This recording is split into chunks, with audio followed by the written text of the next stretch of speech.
Meu nome é José Walter Pereira, mas sou conhecido, inclusive assino minhas coisas como Walter Filé. Eu atualmente sou professor da Universidade Federal Rural do Rio de Janeiro, do campus de Nova Iguaçu.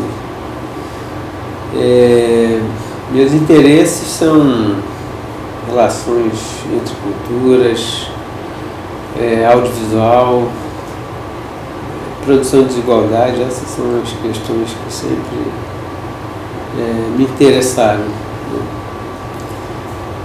Enfim. Você vê alguma particularidade na atuação, em sua atuação como professor e em outras atuações do passado na Baixada Fluminense? Quer dizer, o que é que significa trabalhar na Baixada Fluminense? Olha, eu não sei, Alice, se eu poderia dizer uma diferença da minha atuação. Eu sinto diferença em função da minha formação, né? Porque eu vim para a Baixada muito cedo, eu devia ter uns 20 e poucos anos e estou com 56. Então, assim, a minha formação política, formação até intelectual, formação a minha formação como pessoa, eu acho que se deveu muito à minha vinda para a Baixada Fluminense. Eu sou uma pessoa que, para você ver o tempo que eu estou aqui, eu sou uma das pessoas que foi desalojada pela passagem do metrô Copacabana. Eu morava em Vicente Carvalho, num lugar que o metrô ia passar e saiu mandando todo mundo sair. E por acaso, meu cunhado tinha uma casa em Belford Roxo, na periferia de Belford Roxo, num lugar chamado Jardim Bom Pastor, e a gente foi para lá começar uma vida. Foi assim para mim voltar para a idade das trevas, né? Porque eu estava ali muito próximo das luzes do Rio e vi para um lugar que na época não tinha luz na rua, não tinha luz em todas as casas, saneamento, era uma situação difícil. Então, assim, o meu percurso foi conhecer esse lugar, era a época da ditadura militar, né? Então a minha trajetória foi na medida que ia conhecendo um pouco esse lugar e me conhecendo, me formando, e me repensando como pessoa, né? Porque também aquela época era um fervilhamento de movimentação política, cultural. A gente chega... E também um recrudescimento da violência, né? Que a ditadura já meio que estava se afastando de alguns aparatos que ela mesma criou, que eram os grupos de extermínio. Então a gente vivia, por um lado, com um processo de fermentação e de movimentação cultural muito grande, mas também uma intensa violência a partir dos grupos, que foram esses grupos paramilitares, né? E aquela região por onde eu fui morar era um lugar assim terrível. Era um lugar de muita violência. Era um lugar de muita violência ou era um local de isolamento? Não. Aí é que tá, porque assim, Nova Iguaçu, Caxias, São João, Nilópolis menos, esses grupos, depois que eles se desvincularam da função de buscar ou de fazer serviços para a ditadura, eles passaram a prestar serviço para o comércio, né? Então a prestação de serviço do comércio era limpar a área, era livrar a área de possíveis assaltos e tal. E a briga era com o tráfico que crescia. Então, seria um pouco, não com essa organização, com essa penetração no organismo do Estado, mas seria um pouco, do ponto de vista da violência, que a milícia é hoje. Então era um grupo de extermínio que você tinha homens fortemente armados, que andavam de carro particular, e podia, você olhar feio, o cara te matar. Eu vendi, nessa minha trajetória na Baixada, eu e o Roberto vendemos bebida, uma determinada bebida, cachaça, pelas biroscas da periferia. Então a gente conhece a periferia de todos os jeitos. A gente vendia cachaça, era terrível. Uma vez íamos eu, Toninho Galante, que é um músico que hoje tem uma produtora no Rio, a Cedro Rosa, e nós íamos com violão para a casa de um amigo, no Jardim Glaucio, que é ali perto do Vilar dos Teles. O Bom Pastor fica já indo para o Lote 15 ou indo para o Vilar dos Teles, tá? E escondido atrás da Baía do Brasil, né? Que foi o único lugar que ela pôde florescer, porque ninguém queria, porque ela produziu fogênio, né? Aquela brincadeira que matou um monte de gente. Então, assim, nós íamos de violão para casa do amigo e a gente encontrou com os caras mandou o sujeito parar e ficar tocando para eles. Só que era assim, toca Chitãozinho Chororó, o cara não sabia, ele tinha que dar um jeito. E foi, assim, uma demonstração de força e humilhação, assim, por quase 40 minutos. Ainda bem que foi isso. E no Bom Pastor se cresceu muito o tráfico de drogas, né? Começou uma coisa assim, muito incipiente, a venda muito amadora e tal, mas depois essas coisas começam, quando o tráfico começou a se organizar, quando o Comando Vermelho começou aí esse tráfico também começa as filiações, começam as ramificações, começam os comércios. E era engraçado, porque ela tinha os caras que ficavam num outro bairro, que era nesse Jardim Glaucio, no Jardim Redentor, e no Bom Pastor era o tráfico, então eles não podiam se encontrar. Então, é óbvio que tinha desova também, né? Para você ter uma ideia, esse pessoal que era dos grupos de extermínio, a única vez que um sujeito desse grupo foi incomodado foi porque uma vez, há muitos anos, um sujeito fez um serviço para fora, digamos assim, e matou uma diretora do Fluminense. Aí ele foi incriminado, porque eles eram tão... ninguém ia pegar, então não tinha muito cuidado, e ele foi pego e foi preso por isso. Mas por uma coisa que ele fez com uma outra classe social que supostamente tem acesso a fazer alguma coisa, ou a exigir alguma coisa. Então eu comecei aí. Você fala de um lugar violento, extremamente violento. Você falou também desse abandonar das luzes, né? Você ficou do Rio de Janeiro para um lugar extremamente complicado. Então, o pouco que você disse de Belford Roxo dá a impressão de algum lugar muito limitado e extremamente violento. Para o senso comum, como você explicaria essa efervescência cultural nesse lugar? Como é que ela se deu? Como é que você avalia isso? Então, essa efervescência cultural, aí eu vou te dar a trajetória do senso comum, quer dizer, quando você chega, você vê isso.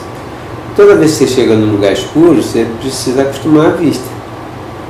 Né? A vista ela não é igual a máquina, ela precisa de um tempo para fazer a compensação da falta de luz, e aí você começa a ver que não é só aquilo.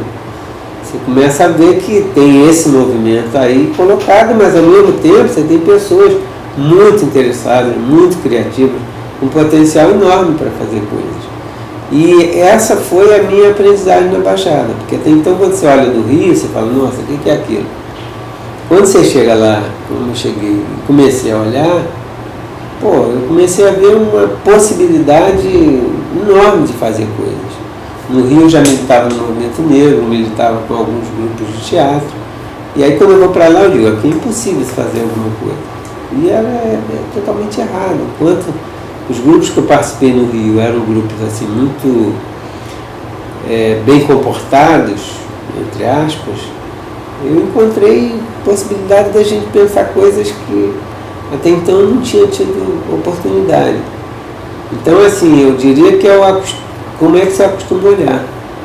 Por exemplo, no Bom Pastor, eu tive uma relação com as pessoas muito profunda, porque eu jogava futebol, eu sempre gostei de jogar futebol e jogava razoavelmente bem. E se tem uma coisa que é de uma força enorme, é a prática esportiva. E o futebol era uma coisa assim, ainda é, mas na época era uma coisa assim que estava acima, inclusive, de qualquer militância política. Quando você falava, amanhã tem jogo de futebol, não tem revolução, passeata, nada disso. É futebol primeiro, depois a gente pensa nisso. E isso foi uma coisa que me espantou muito. Eu pensei, foi aí que eu comecei a pensar aquilo que muita gente já começava a pôr nos livros, de que não era só isso o ópio do povo, futebol, né? O futebol não era só essa letargia, essa maneira de esquecer e tal, mas que o futebol podia ser uma maneira da gente pensar que existiam outras dimensões da política que a gente não dá conta. Ou seja, a possibilidade das pessoas se perceberem fortes, de se perceberem com capacidade organizativa, de se perceberem batalhando por espaço de poder, que são questões e discussões da política, né? E foi aí que eu comecei a entender que podíamos pensar política partidária, podíamos pensar política e como é que essa política podia ser pensada por algumas pessoas que não tinham nenhum vínculo, nenhum envolvimento com essa política mais tradicional que a gente estava falando, pensando naquele momento da ditadura. Então, por exemplo, o Bom Pastor, ele teve um campeonato de futebol, o Roberto Mader, não sei se você conhece o Roberto Mader, um cara que fez um filme agora sobre a América Latina, Operação Condor. Ele mora em Londres, trabalha para a BBC, mas de vez em quando ele vem no Brasil. E o Roberto Mader fez um filme chamado Brasil, País do Futebol, que é só sobre manifestações de relação com o futebol, não o futebol só profissional, mas... E o Bom Pastor era uma coisa que ele falava, gente, como é que pode, num domingo, o bairro todo mobilizado em função de um campeonato que eles organizaram, que era assim, 20 times, torcida pra caramba, rodada, juiz, comissão de arbitragem, julgamento de atleta, punição de atleta, não sei o quê, e que eu vi coisas impressionantes, que eu vi gente que era do tráfico romântico, entre aspas, naquela época, que submetia as regras da organização, coisa que é impossível você pensar hoje. Então você falava, não, você foi expulso, terceiro cartão amarelo, vai ficar 3 rodadas suspenso, e o cara com um revólver desse tamanho, você fala, esse cara vai acabar com o julgamento. Porra, sacanagem, o cara brigado, ficava puto, mas ficava suspenso. É muito doido isso, se pensar isso.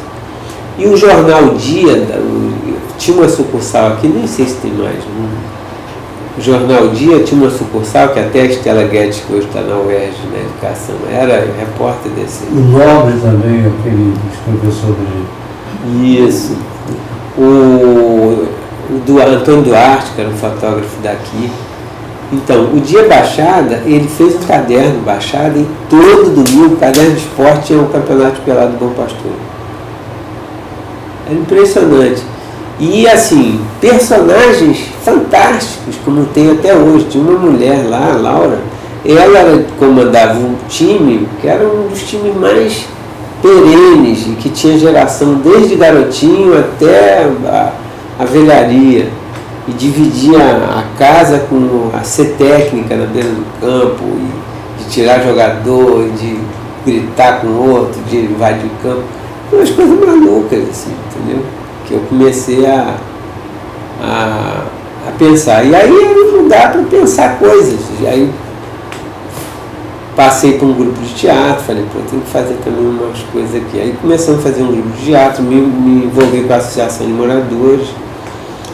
Nós tínhamos um grupo de teatro que chamava Periferia da Periferia, porque era a periferia da periferia, né? Se Belfort já era periferia, imagina o Bom Pastor. Então o grupo chamava Periferia da Periferia, foi aí que eu conheci o Aércio, a mãe dele. O Aércio tinha 14 anos, já tinha um filho, né? E era muito engraçado. E nesse grupo eu aprendi uma coisa que eu vim saber anos depois, que era uma coisa parecida com o que o Boal fazia. Que até então a gente não lia Boal, o Boal estava indo exilado, não tinha voltado, e tinha muito pouca coisa circulando. E em Nova Iguaçu tinha um festival de teatro, teve um encontro de teatro, que foi um encontro muito importante, acho que no final da década de 70, início da década de 80. que era um movimento assim muito efervescente. E a gente resolveu fazer um grupo de teatro para participar desse encontro. E aí eu escrevi um texto de teatro, né, uma peça e tal, e aí juntou o grupo e a gente falou, olha, aqui está o texto, quero um texto baseado numa coisa do Marco Santa Rita, uma coisa sobre invasão de terra, umas coisas meio assim, né? E aí a galera pegava o texto e ninguém conseguia decorar, cara. Ninguém conseguia decorar, uns mal sabiam ler. Pô, que caralho é isso? E foi uma merda. Eu começando a ficar puto, porque os caras eram... Assim, a gente ia discutir teatro, ninguém queria discutir porra nenhuma. Ninguém ria, sacaneava. Era uma zona total. Falei, pô, nem disciplina fazer teatro, a gente não tem como fazer um grupo de teatro. Só que eu tinha uma ideia de teatro e não estava querendo abrir mão para ver o que era possível fazer a partir do nada aqui. Aí um dia eu me emputeci que ninguém lia, ninguém, sem ser o Aécio, que lia tudo, sempre leu tudo que chegava no mão dele. Um dia eu me emputeci e falei, pra puta que pariu, eu peguei os textos e rasguei. Falei, não tem mais texto, vocês querem fazer teatro, vão fazer de outro jeito. Aí ele falou assim, pô, porque a gente vai fazer vergonha lá em Nova Iguaçu mesmo. Então por que em vez da gente fazer um teatro que a gente tem uma peça, por que a gente não levanta umas questões e apresenta para a plateia? Eu falei, pá, que questão é? Aí ninguém começava a contar casa, aí era o feijão, que na época estava racionado, era uma vez saiu uma coisa na televisão que um gari, era uma greve de professores, ou sei lá, alguém fez a comparação, porque até o gari quer ganhar como professor, e ele falou, pô, até o gari por quê? Que sacanagem. Aí começou a discutir coisas dessa hierarquização, e a peça não tinha peça, e ela começava tipo, era muito engraçado, porque a gente foi apresentando a Iguaçu, foi um escândalo, porque começava todo mundo na plateia, a luz acendia, porque era um teatrão mesmo, né, palco italiano, tipo palco italiano, não tinha palco italiano, não era daquele tipo. Então a luz acendia e ficava assim uns 5 minutos, não aparecia ninguém. Aí falava, o grupo na plateia começava a vaiar, porra, ninguém vai entrar não? Então a gente vai entrar. E saiu, puto. Bom, então a gente vai fazer uma peça aqui mesmo. Porra, mas tem gente pra cacete. E começava uma coisa que era muito doida. E tinha uma dupla de desempregados, que os caras começavam a contar o trabalho dele por empreiteiras, que eles trabalhavam na construção civil. E contava cada coisa que eles tinham vivido. E que eles não tinham mais trabalho e eles estavam pedindo emprego. Eles saíram pela plateia perguntando se ninguém conhecia, não tinha um bico, não tinha alguma coisa. E aí a peça acabava mais ou menos todo mundo falando e discutindo coisas. E na década de 80, quando eu fui trabalhar no projeto da Fábrica de Arte Oprimida, eu fui fazer e falei, pô, fazer um negócio assim, pô, que legal e tal. E foi interessante. E aí depois o grupo passou a fazer coisas desse tipo. Aí depois era uma fila, e cada um na fila tratava um tema. E aí já com o Boal a gente fez uma peça que era já teatro fora, já nos moldes do Boal.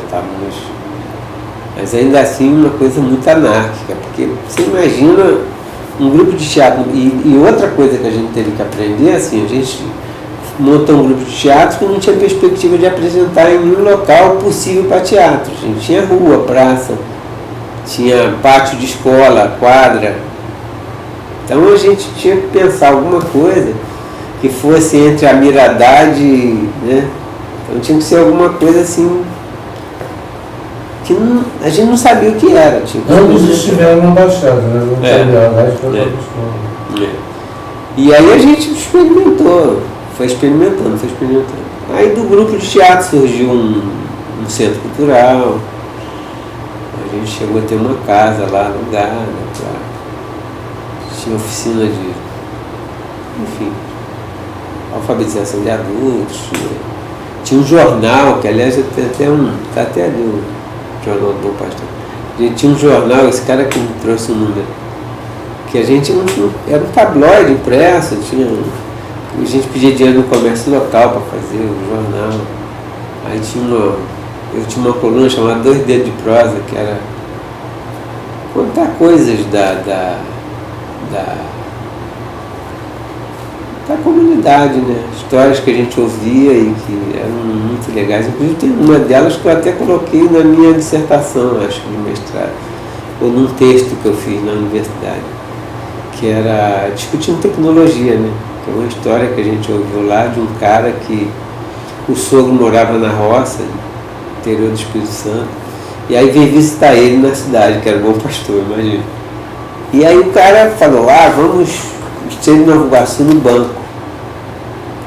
E aí, pô, um senhor, lavrador, que nunca saiu lá da roça, e o cara entrou no meio de sacanear o coroa. Aí foi no caixa eletrônico e falava, olha, essa caixa aqui tem um cara lá dentro. Então eu enfio esse cartão aqui, bato, ele escuta, ele lê lá o que eu estou digitando e ele me dá o dinheiro. Entendeu? O cara conta o dinheiro e me empurra o dinheiro para esse buraquinho aqui, eu pego o dinheiro.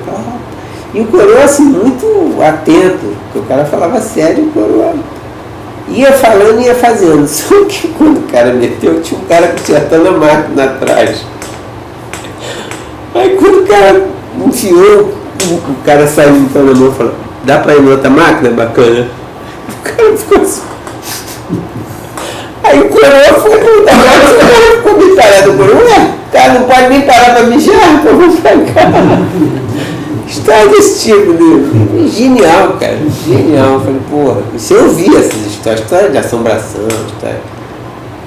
Porque uma outra coisa que também me interessa muito é a narrativa, né? As experiências das pessoas, que elas já viveram, que elas. Acho que isso é o que dá um molho para a gente pensar sobre se pode entender alguma coisa, é ouvindo essas coisas. Você participou do agito cultural? Participei paralelamente, não especificamente do grupo. Eu conheci o grupo, não era do grupo não, mas conhecia as pessoas do grupo. A experiência deles é distinta dessa experiência de vocês, de teatro, né?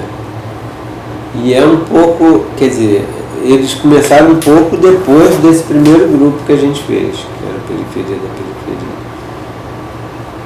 Um pouquinho depois. E nesse mesmo momento que a gente estava fundando Periferia da Periferia, eu comecei a conhecer o pessoal dos cineclubes, porque tinha um movimento cineclubista muito forte, a gente fez muita coisa na rua. Em Bom Pastor? Em Bom Pastor. Tinha umas meninas na Nova Piano, tinha um cineclube na Nova Piano, não lembro mais o nome do cineclube, que eram umas meninas, eram 4 ou 5 meninas, elas tinham um projeto, tudo era difícil pra cacete, né? Era um projetorzão pesado, tinha que pegar filme de rolo nas embaixadas, em lugar que podia ceder, porque não tinha como cobrar, né? Na rua. E aí 2 ou 3 vezes a gente fez exibições no Bom Pastor, na praça, com lençol, no meio da praça, acho que era antevendo já a Machambola, aquele dia depois. E nesse momento que eu conheço esses meninos, conheço o Tuning Galante, esse cara que que tem essa produtora hoje no Rio, inclusive fez um filme que estava no Fest Rio, é o Partideiros. O filme foi lançado no Rio Cine, o último. E aí comecei a conhecer o pessoal da música, com quem eu tive muita relação, conheci o Roberto. Na verdade eu conheci um parceiro do Roberto, que era o Carlinho Romano, e o Tuning Galante. Porque tinha um grupo que era Tuning Galante, Carlinho Romano, Nelson Freitas e Gênio, que era o Antônio Carlos, que eles queriam fazer um movimento chamado Norte da Baixada. E aí tinha uma discussão, uma articulação do pessoal de arte, de cultura, de invadir o Maracanã em pleno 15 de novembro, pelados, para fazer um manifesto pela Baixada Fluminense. E aí eram reuniões que tinham que se fazer com o maior cuidado, que ainda era privatizador, então tinha reuniões para discutir. E aqueles cachorros pelados, tem que ser mulher, porque se for homem ele pega o pau, e aí como é que faz? Umas coisas muito engraçadas que depois rolava de rir. E aí tinha todo um planejamento que depois não aconteceu, né? E eu acho que ficou com medo, sei lá. Porque existia uma ideia de que a Baixada tinha uma produção musical tão efervescente e tinha dificuldade, sempre existiu a dificuldade de você romper com a hegemonia dos baianos, com o Toninho Malvadeza lá, dono do Brasil. Então era só podiam os baianos, os mineiros em algum momento, para passar dos baianos demorava pra caramba, que depois veio o pessoal de Recife, da Paraíba, mais para cá, e se achava naquele momento que era o lugar da Baixada. Então agora é a hora da Baixada. Teve os baianos, mineiros, agora é o pessoal da Baixada. Então chamava nós da Baixada. Tinha um cartaz, coxinha, era um troço. Enfim. E aí nesse momento o Roberto morava com o Carlinhos Romão, esse cara, no bairro da Luz, e conhecia o Roberto. E aí lá pra cá a gente, enfim, fizemos várias coisas juntos. Você teve relação com a animação cultural? Tive. O que significou essa experiência de animação cultural? Olha, eu acho que ela pode ser vista primeiro pela ousadia, né? Eu acho que, e dentro de um contexto. Eu acho que a proposta, aqui deu uma discussão danada, porque nós não éramos do PDT, éramos partido de esquerda, alguns até ainda nem, algumas pessoas da Baixada eram partidos que nem legalizados estavam ou escondidos no PMDB do Saci ou no PT, quando o PT se articulou, e era uma briga, porque se achava, como é que a gente vai botar molho num projeto do Brizola? E depois, quando a gente se aproximou, a gente viu que, diante do quadro de total abandono da educação, a gente achava que era um projeto que podia ser muito interessante, principalmente que propunha a cultura dentro do espaço que só era o espaço disciplinado da educação, né? Então, eu pelo menos vi isso como uma coisa muito bacana, muito ousada, e a gente era o primeiro grupo que foi discutir e trabalhar na animação cultural. Fui nessa primeira leva. O CIEP inaugurou primeiro aqui no Largo da Baiana, e os animadores culturais eram pessoas desse que inaugurou aí no Largo da Baiana, um dos animadores é o Zé Maria Braga, o cara que é do Galo Preto, que hoje dirige a escola de Vila Lobos. Isso. O outro era o Canan Ferraz, que hoje é o cara que fala de Ricardo Drummond de Andrade, professor da UFRJ. Né?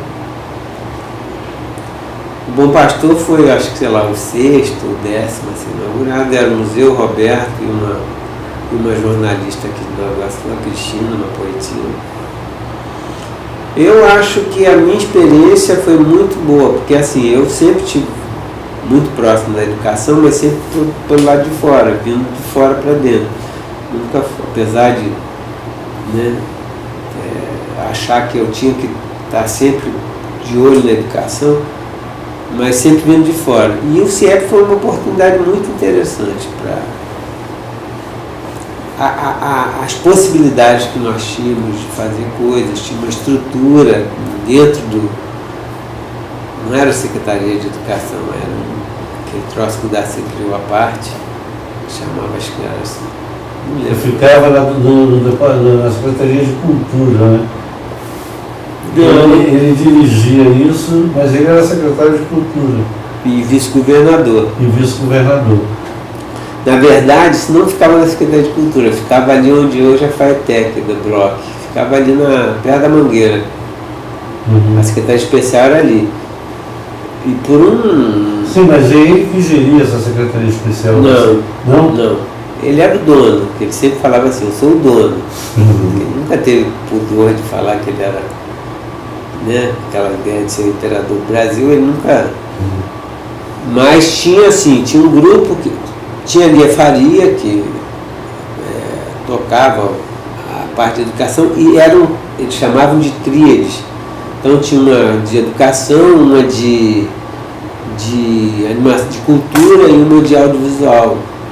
Um monte de merda, porque compraram centenas de Betamax, que era um tipo de videocassete que era uma promessa, mas tinha uma briga no mercado entre o Betamax e o VHS, e o Brizola achou que ia sair na frente, comprou o Betamax, que depois ninguém usou, acho que fez muita reciclagem com isso, porque depois teve que comprar VHS.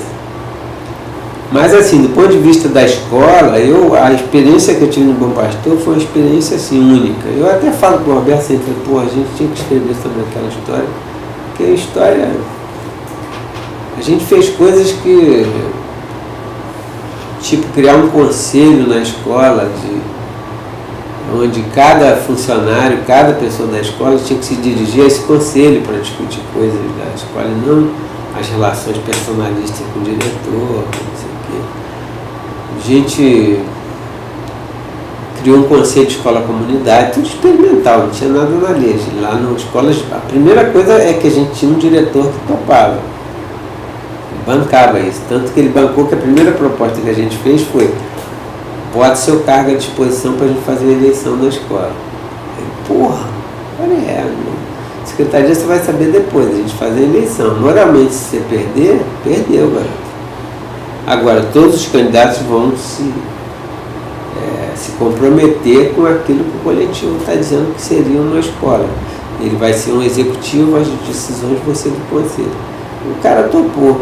E engraçado que não teve chapa de oposição. A gente, para fazer uma outra chapa, chamamos uma menina que era da biblioteca, aliás, uma menina que era daquele cineclube lá atrás, que era uma amiga nossa, e ela bancou fazer uma chapa lá que teve, 2, 3 votos no ano. Todo mundo votou no cara. Aí sim a gente começava a discutir a legitimidade com a escola. E o Conselho de Escola-Comunidade era a discussão do que é uma instituição, né? Então, a primeira discussão com os professores, com os funcionários, era quem pode ter assento no Conselho. E aí vem logo a ideia, as instituições representativas dos moradores. Tá? O que é uma representação? O que é uma instituição representativa? Aí dessa discussão nasceram os representantes do Conselho. Gente que era líder de time de futebol, que tinha mais de 10 anos, gente de centro de banda, gente de igreja batista. Então era uma coisa muito doida, era uma reunião maluca. E nisso trabalhar a entrada das pessoas, fazer com que as pessoas entendessem que o prédio era público, o que significava ser público. A comunidade tinha que usar o espaço. Então, por exemplo, o CIEP tem uma cozinha maravilhosa. Na época tinha uma cozinha muito bem aparelhada. Então, festa de 15 anos, casamento, porque ela estava no meio de uma favela. Ninguém tinha espaço na sua casa para fazer. Era no CIEP, pô. Então, festa de 15 anos no CIEP. Evento da comunidade, CIEP. E, paralelo a isso, preparar o PM e o bombeiro para entender isso. Que eles estavam ali para dar um suporte para o uso da comunidade. Não estava ali porque existe um dono que vai permitir que eles entrem. A gente pode até discutir como é que é esse uso. Quebrou, arrumou, sujou, limpou, tal. Fazer coletivamente com esse conselho como é que é o uso. E a gente tinha assim, histórias, sempre tivemos histórias de escola depredada, roubo de equipamento, nunca tivemos. Período que a gente ficou lá. Até aconteceu uma história que foi muito doida.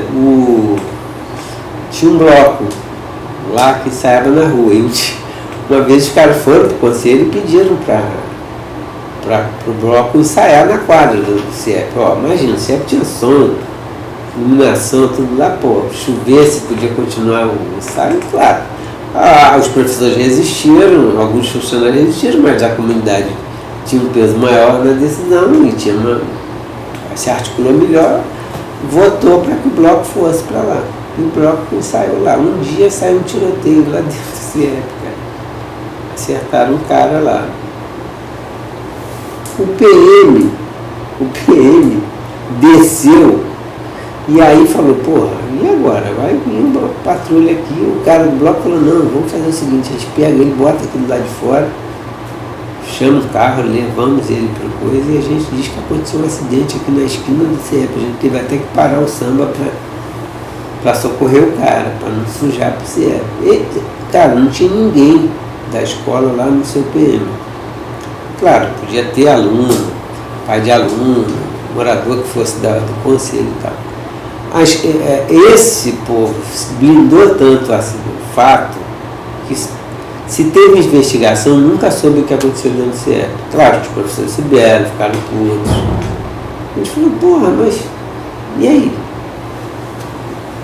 O que a gente pode fazer? Agora vai impedir de os caras usarem? Ou não podia ter isso? Porque a escola é um lugar meio maluco, né? Não pode se contaminar com o mundo, com a vida e tal. E foi muito doido, porque depois a vida seguiu. É como se nada tivesse acontecido. Não teve escândalo, porque isso não tomou a proporção que chega. Ele foi com o cara pro atendimento, falou que tinha acontecido alguma coisa. O cara, por sua vez, também não contou que tinha sido dentro do CIEP, porque também devia estar errado por algum motivo. Enfim, coisa desse tipo, entendeu? Eu acho que a gente viveu uma experiência muito interessante nesse CIEP. Um projeto assim, a gente inventou um projeto porque tinha umas coisas que estavam se experimentando, nunca se tinha feito. Então tinha criança pra cacete, chegava uma hora, puf, recreio. Porra, descia 500 crianças correndo, cara. Era uma loucura. Porrada comendo. E 4 supervisores, enquanto os outros iam comer, lanchar, fazer alguma coisa, 4 pessoas vigiando as crianças. Porra, cara, era um surto. Né? E tinha um período muito largo que eles tinham que ficar lá para se conhecer, porque o Darcy falava, vocês têm que livrar as crianças dessas taradas que adoram sala de aula e fila, pelo amor de Deus, ele falava com o pessoal da animação. Inventam umas coisas bem doidas para ver se elas ficam horrorizadas. Tal. Ele era meio maluco também.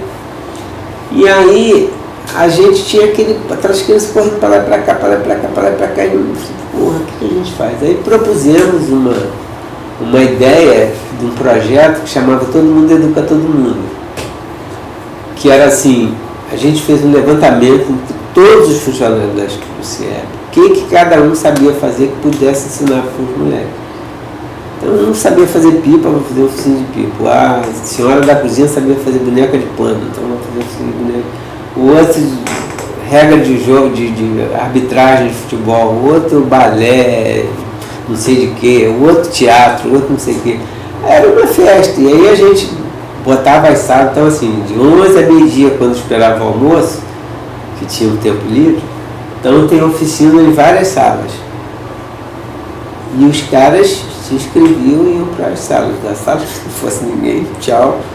Mas a gente ainda ia dar um tempo para ver se as pessoas queriam se rearranjar. Isso funcionou assim, um mês mais ou menos. E foi boicotado pelos professores. Porque os professores começaram a descobrir que os moleques se interessavam mais por... E depois, quando voltava a passar, eles ficavam putos. Mais pelas oficinas? Claro, pô.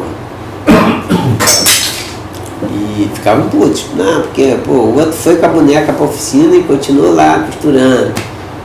Ah, porque o outro veio com uma pipa que não estava pronta ainda e queria terminar a pipa. Porra, não, eu falo, é só no horário da oficina. Essas coisas malucas, né? De escola. Mas foi uma experiência, pô, eu aprendi muito. E era uma dobradinha com o Roberto ótima, né? Porque o Roberto era uma época que o Roberto era madeira de dar em doido.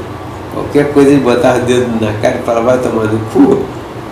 Então a gente ficava numa dobradinha, tipo, por um lado a gente sairia para apresentar nossas ideias, de alguma forma.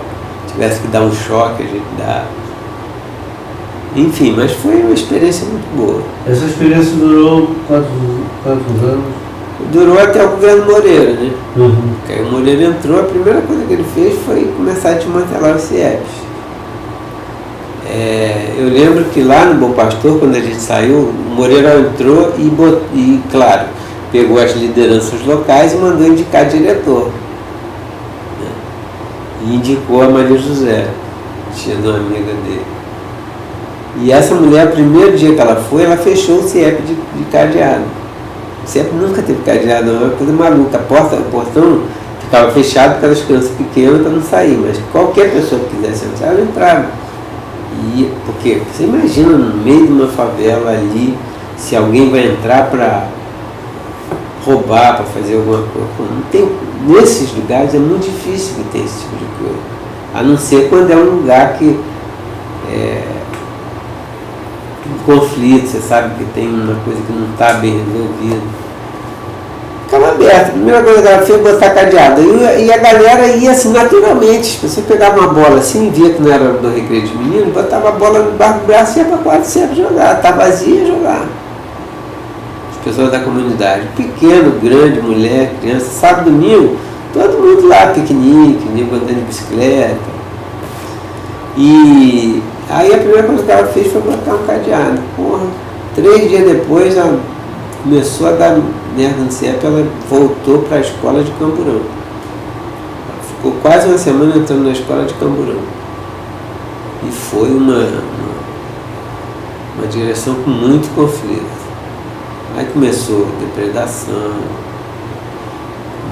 porque aí ela voltou àquela ideia hegemônica de escola. A escola é aqui, a comunidade é aí. Esse prédio aqui é público, mas é meu. É o público que é dela, né? Ela é a dona da parada e ela que autoriza. E aí foi terrível. Ela, até a saída dela foi uma... Depois ficou até hoje tem uma diretora que é desse tempo. Depois que ela saiu, parece que os CIEPs começaram a ter um indicativo de começar a reorganizar de outra forma, indicação mais do corpo, alguns lugares até conseguiram fazer eleições. Enfim, mas foi uma experiência muito bacana. Essa experiência foi concomitante à TV Machambomba ou foi períodos diferentes? Não, foi antes. Foi antes. A TV Machambomba começa mais ou menos em 85, 86. Só que assim, eu conhecia a TV Machambomba, eu ainda estava no CIEP, quando a Machambomba começa. Só que quando a Machambomba começou, ela começou com uma pessoa ou duas daqui. Começou com uma pessoa de Nova Iguaçu e a equipe toda era do Rio. Breno, né? Paulão, Breno.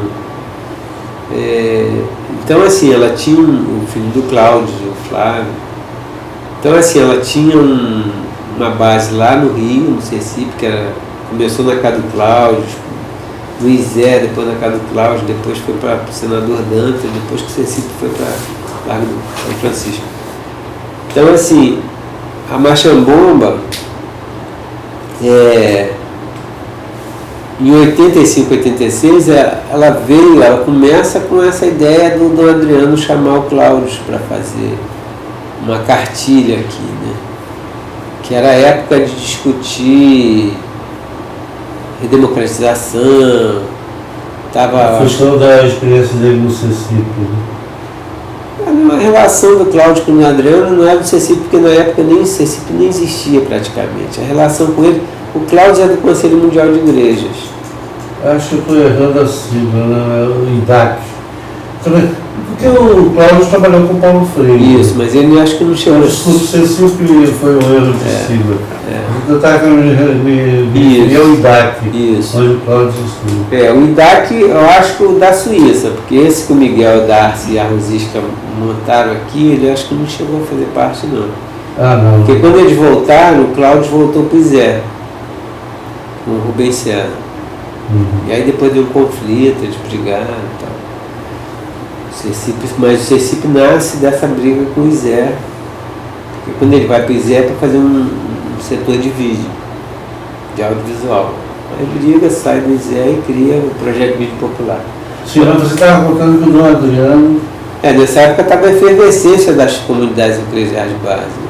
O Dom Adriano foi a figura, acho que, de extrema importância. Acho que é uma das figuras mais importantes da mobilização política na Baixada Fluminense. É na diocese dele que começam as discussões do MAB, né? Nós não tínhamos discussão de MST, mas a Pastoral da Terra em Nova Iguaçu tinha uma uma militância, uma penetração nos assentamentos que era importante. A Pastoral do Negro. Então, assim, era uma coisa assim, de uma efervescência muito grande.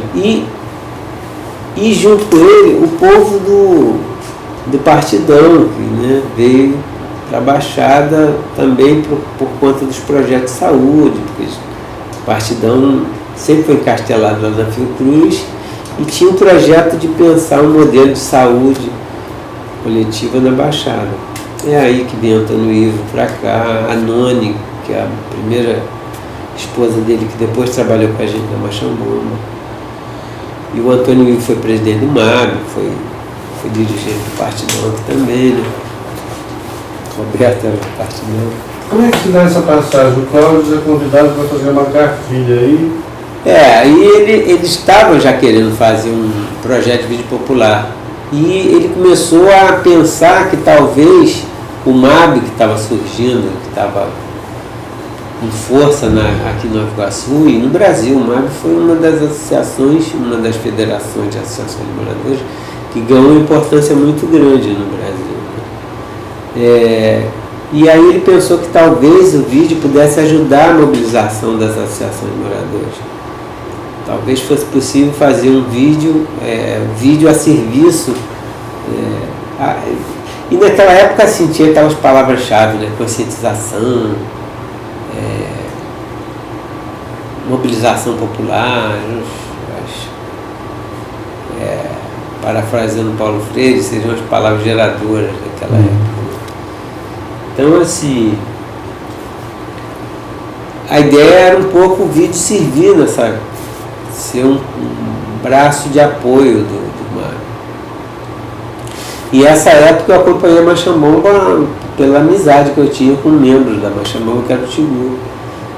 Mas eles iam ao pastor, a gente fazia pauta, dava pauta, eu tinha relação com o CEAP, que era uma outra ONG que tinha aqui, que o seu Henrique, que é o marido da Faiga Ostrol. Essa primeira mulher do Ivo, a Nuni, era filha da Faiga.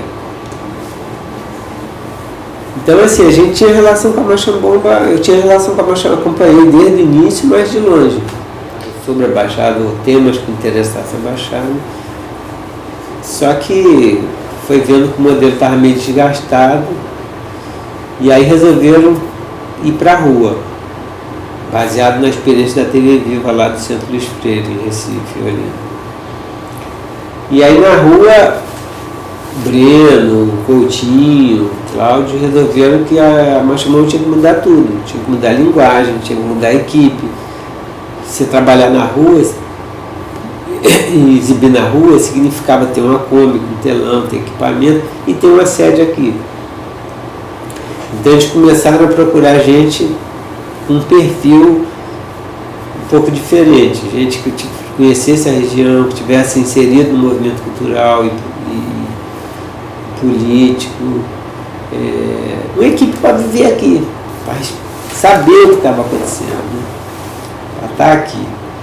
E aí eu entrei na passagem que a Machambomba sai da Associação de Moradores e vai para a rua. E aí passa a não ter mais essa relação com o MAB e passa a ter com... Eu dizia que saiu do MAB para ter relação agora com o Exu. Na rua é Exu, né? E aí para a rua. Aí você tinha que mudar o formato dos programas, a linguagem dos programas. Então a gente tinha programas de 40 minutos que a gente passava na associação, a gente teve que pensar numa revista, um programa com maior duração deveria ser 8, 10 minutos, pensando na movimentação da rua, de forma que uma pessoa chegue e possa, se ela perder um pouquinho, rapidamente, se ela não enganchar, o programa acaba e começa outro também curtinho, ela pode ir embora, pode chegar outro. Entender um pouco mais a dinâmica da rua, né? E pensar, por exemplo, em coisas que pudessem dar outra dinâmica porque a gente queria fazer. E aí a gente teve, vivendo aqui, respirando esse fazer cotidiano, isso foram 10, 11 anos. E só que isso tem alguns problemas, porque assim, o Cláudio tinha a TV Viva como referência. Só que a TV Viva, não sei se você conhece a TV Viva, é uma experiência que quando eles começaram em 82, 83, por aí, em Olinda, eles tinham a melhor equipe de produção audiovisual de Olinda e de Recife. Eles tinham uma estrutura de produção maior do que a afiliada da Globo lá. Eles tinham um carro de produção, tem um jornalista hoje no Canal Futura, que é o chefe do reportagem do Canal Futura, que ele foi da TV. Então, assim, eram profissionais de jornalismo, eram profissionais de cinema, quando a gente ouviu falar de Betacam, a televisão já estava esquecendo de Betacam.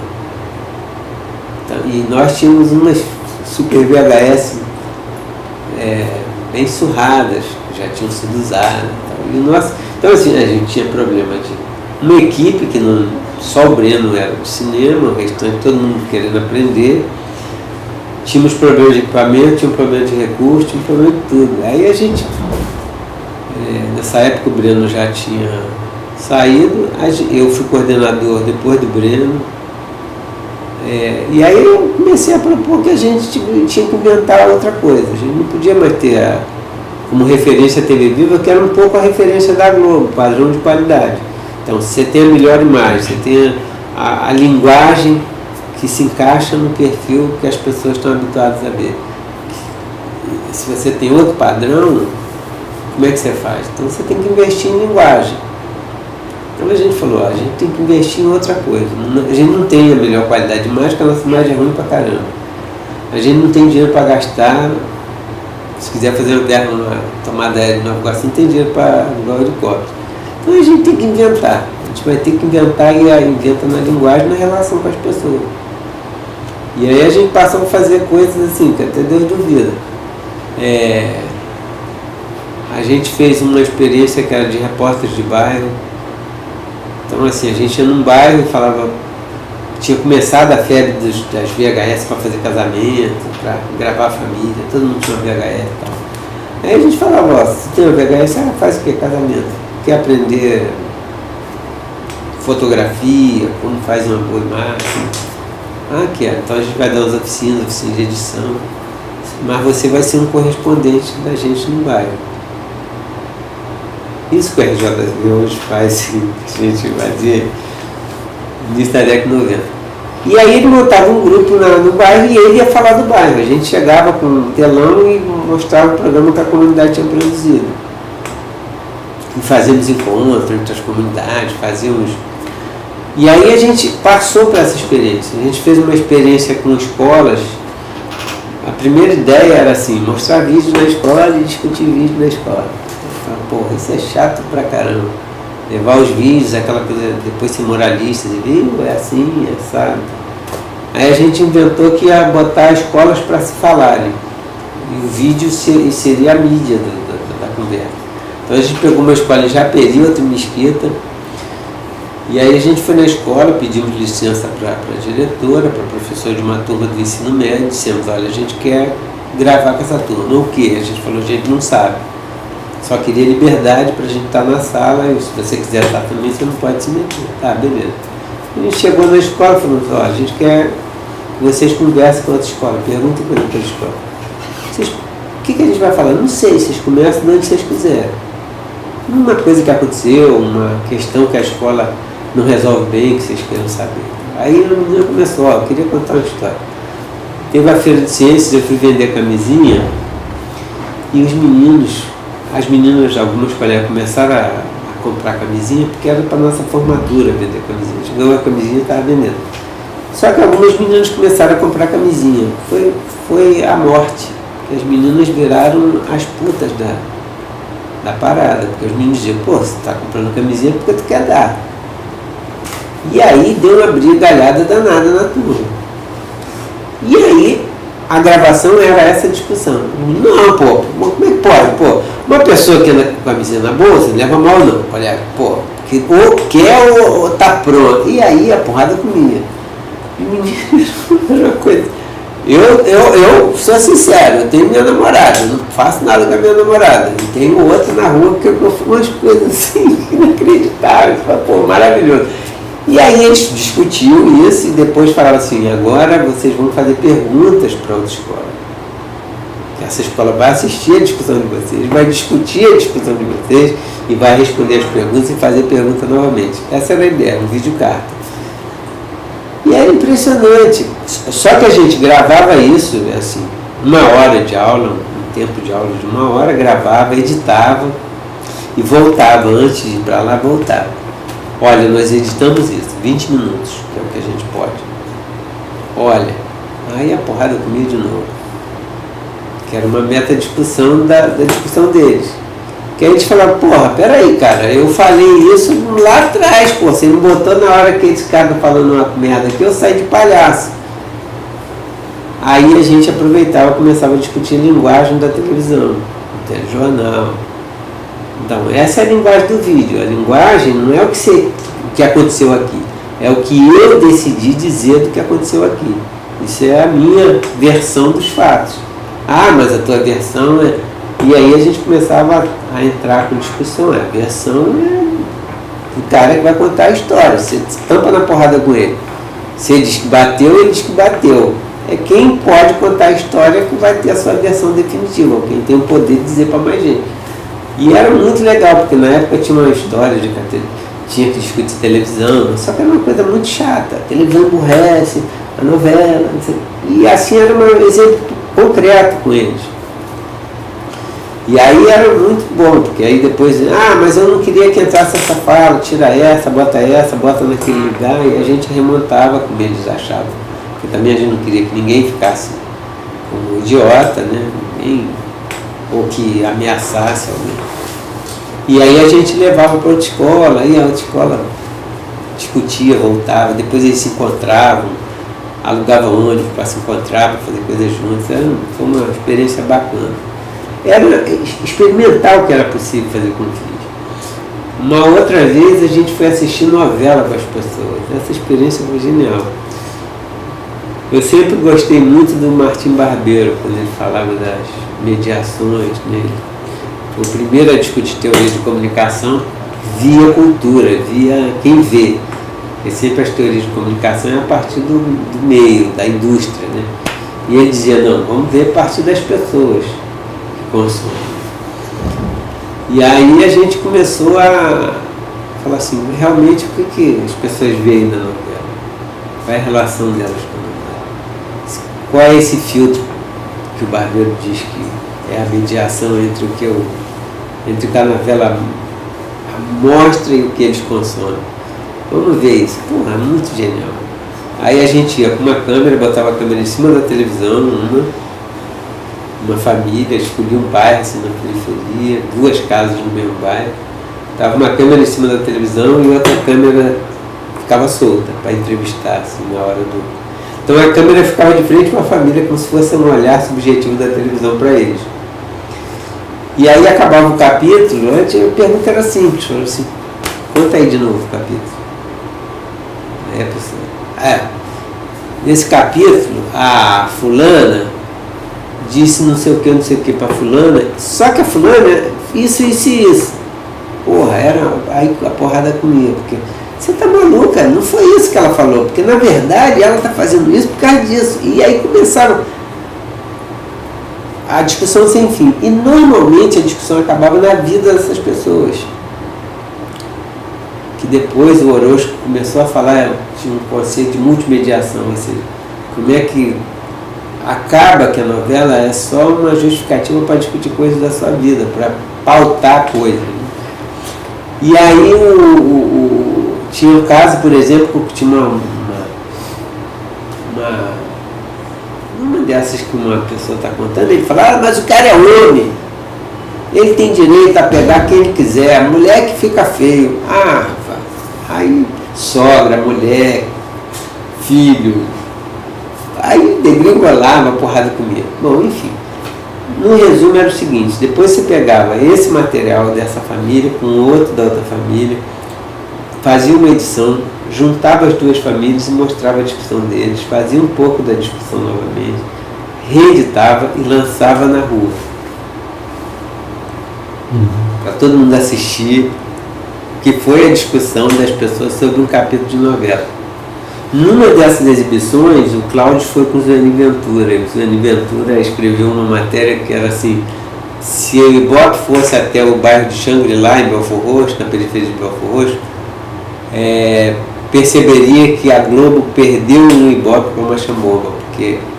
E era impressionante, porque era na hora da novela, né? E as pessoas iam para a rua, iam se ver, iam ver como é que um parecido com ele tratava as coisas do mundo, via as coisas e tal. Enfim, foram várias experiências assim, com linguagem, porque a gente não tinha como, né, delirar na batatinha. Então era um investimento nisso.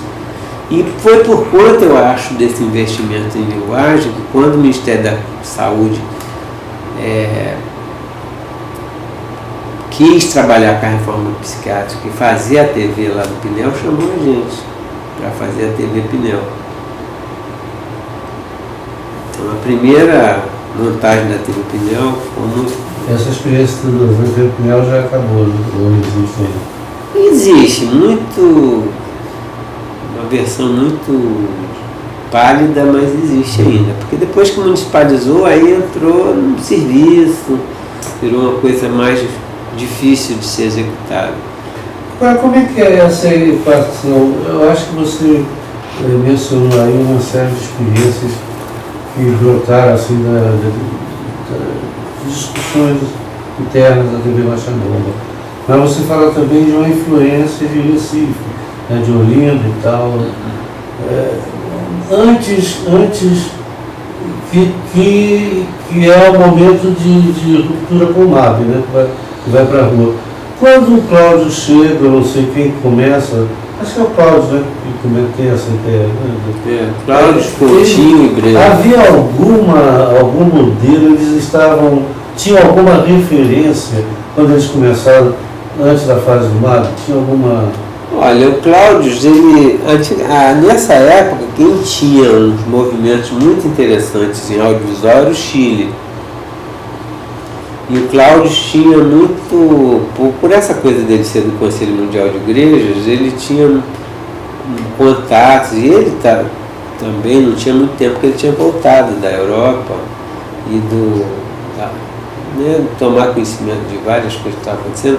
E ele diz, o Cláudio diz isso textualmente, em várias ocasiões ele disse isso, que na época uma experiência no Chile motivou ele a pensar. Ele já queria trabalhar com audiovisual porque ele achava que o cartoon, né, quer dizer, era a época do audiovisual.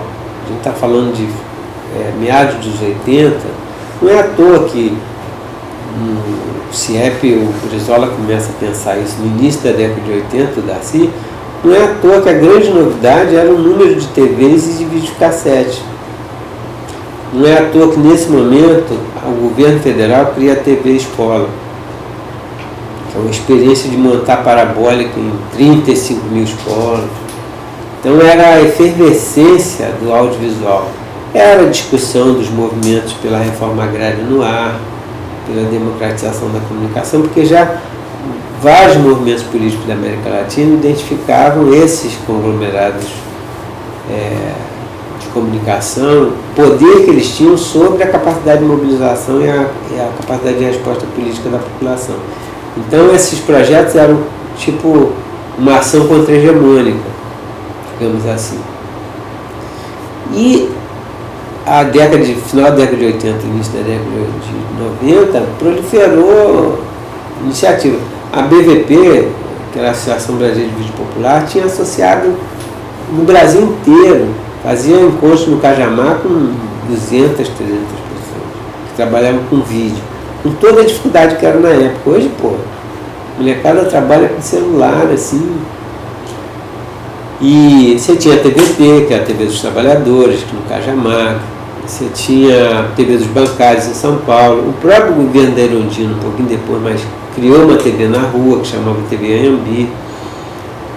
que era coordenado pelo Almir Almas, que está na USP hoje, na comunicação. Então, assim, eram experiências. Depois, óbvio, a TV Machamoma e a TV Viva ficaram assim meio como referência, né? A TV Viva era uma referência assim, mais inalcançável, digamos, porque eles tinham muito dinheiro, muita estrutura. Então as pessoas. A Machamoma era mais pé no chão, mais coisa. Tipo, a gente falava, era mais da Baixada Fluminense. E com muita dificuldade, porque era muita dificuldade de. Com o CECIP, para o CECIP também entender, para o Cláudio entender o que a gente fazia. Porque assim, o Cláudio ele tem muita vontade de que se produza materiais que possam ajudar as pessoas a aprenderem determinadas coisas.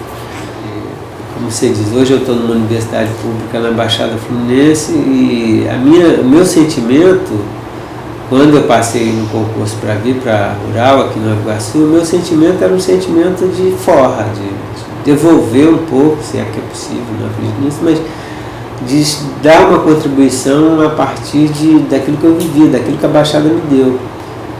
E é muito interessante porque às vezes eu encontro em alunos aqui memória de coisas que eu participei, né?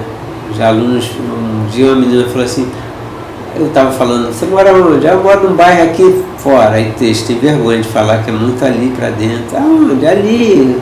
Ali aonde? Perto de Cabuçu. Bairro tal. Você conhece? Conheço. Não, não é ali, é mais para lá. Aí eu falo, bairro tal, que é lá atrás dele. Poxa, professor, você conhece? Conheço. Eu participei de um projeto, né? Chamou, a gente fazia exibição lá. Como que era? Eu conto.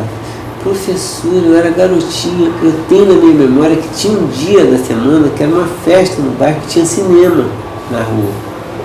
Ela não sabia o que era, não lembrava. Aí foi muito legal, é muito bacana quando você viu. Mas enfim, é isso, estou aqui reatando, né, para ver o que rola. Embora eu acho que aqui é meio devagar, a universidade é meio devagar.